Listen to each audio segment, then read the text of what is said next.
Hello everyone! I want to start by saying I know exactly how loud the world can be when you are trying to feed a child with autism. One person tells you to cut out sugar, another says no bread. A third person tells you to buy an expensive vitamin that smells like a chemistry set. It is exhausting and it makes every meal feel like a test you might fail.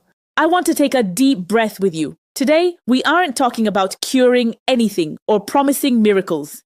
We are talking about comfort. We are talking about how a happy tummy can lead to a calmer mind. I am a public health nutritionist, and I have spent my career looking at the science of what actually works for families just like yours. The truth is, many children on the spectrum have tummies that feel a bit noisy. When your gut hurts or feels bloated, it is hard to focus or be calm. By choosing foods that soothe the gut, we can help the brain feel more at peace. Let's look at 5 simple foods that can help. Next up is our first food, blueberries. These tiny fruits are like a super shield for the brain. They have natural colors that protect brain cells and help the gut stay strong. For children, you can serve these fresh or try them frozen. Many children with sensory needs love the crunchy ice feel of a frozen berry. You can blend them into a purple smoothie or stir them into a favorite cereal. A small handful a day is a great goal. If you're worried about the mess or the price, frozen berries are often cheaper and just as healthy. Just a quick safety note. For very small children, remember to squash or cut berries in half so they aren't a choking risk. If your child doesn't like the pop of the skin, try blending them until they are completely smooth. Another easy choice is kefir. Kefir is basically a drinkable yogurt that is packed with good bugs. These bugs help the gut digest food better and send happy signals to the brain. Because it is a liquid, it is often easier for children who don't like thick or chunky textures. You can find it in mild flavors like strawberry, but plain is best if you want to avoid extra sugar. Try serving a small glass about half a cup with breakfast. You can also use it in place of milk in a smoothie. If your child is sensitive to dairy, many stores now sell coconut or oat-based kefir that works the same way. Start with just a few sips a day to let their tummy get used to the new good bugs. It's an affordable way to get probiotics without buying expensive pills. Next up, let's talk about ground flax seeds. These are a secret weapon for the white food eater. Flax seeds help the gut move smoothly and have special fats that help the brain stay oiled and ready to learn. Because they are ground into a fine powder, they have almost no taste and a very soft texture. You can stir a spoonful into oatmeal, pancake batter, or even meatballs. They disappear. A tablespoon a day is perfect for most kids. Just make sure to buy them milled or ground. Because the whole seeds are too tough for the body to break down, they are very cheap and last a long time in the fridge. If your child has a seed allergy, you can skip these and try a little bit of fish oil instead. Our fourth food is pumpkin seeds. Many of our children struggle with staying calm, especially when things get busy. Pumpkin seeds are full of magnesium, which is like a natural quiet button for the nervous system.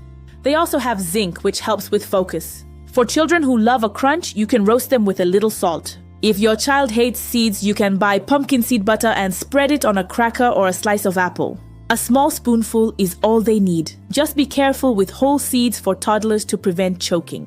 If the green color is a problem, try hiding the ground up seeds in a green monster smoothie or a muffin.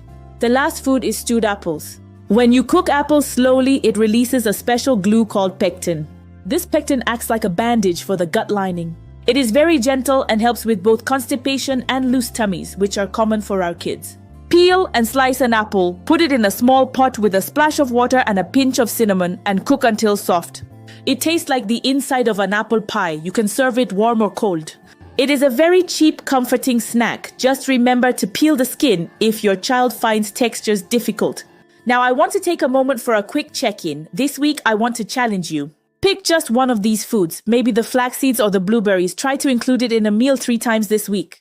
Keep a little note on your phone using our SpecialNeeds Connect app. Did they seem a bit more settled? Was their bathroom routine easier? Share what you find in the comments below. We are a community and we learn from each other.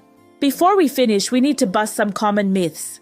Myth 1. Does sugar cause autism? No, it doesn't. But a sugar crash can make meltdowns feel much worse. Myth 2. Should every child be gluten-free? Not necessarily. Unless your child has a real sensitivity, it might leave their behavior unchanged. Myth 3. Are expensive supplements better than food? Science shows that the body usually likes getting nutrients from food first. Myth 4. Is a picky eater just being difficult? No, sensory processing is real and their brain is trying to keep them safe. Myth 5. Can a diet cure autism? No, but good nutrition can help your child feel more comfortable in their own body. All of these tips are based on general nutrition science. We know the gut and brain are linked, and we know these foods support that link. It is common clinical practice to look at the gut when helping a child with neurodiversity. I know this is a lot of information. Sometimes you need a person to talk to, not just a video. That is why I built an app called SpecialNeeds Connect. It is a simple tool that connects parents directly with professionals, like nutritionists, speech therapists, and doctors who really understand autism. You can find help in your area or chat with experts online. It's designed to take the guesswork out of finding a team you can trust. There is a link in the description below if you want to see how it works. No pressure, just a tool to help your family thrive. To wrap up, remember, blueberries for protection, kefir for gut bugs, flax seeds for brain oil, pumpkin seeds for calm, and stewed apples for healing. You are doing a great job. Feeding your child is a heavy task, but you don't have to do it perfectly. Every healthy bite counts. Don't forget to check the link for SpecialNeeds Connect, and if this was helpful, please like and subscribe. Tell me your picky eater wins in the comments. See you next time.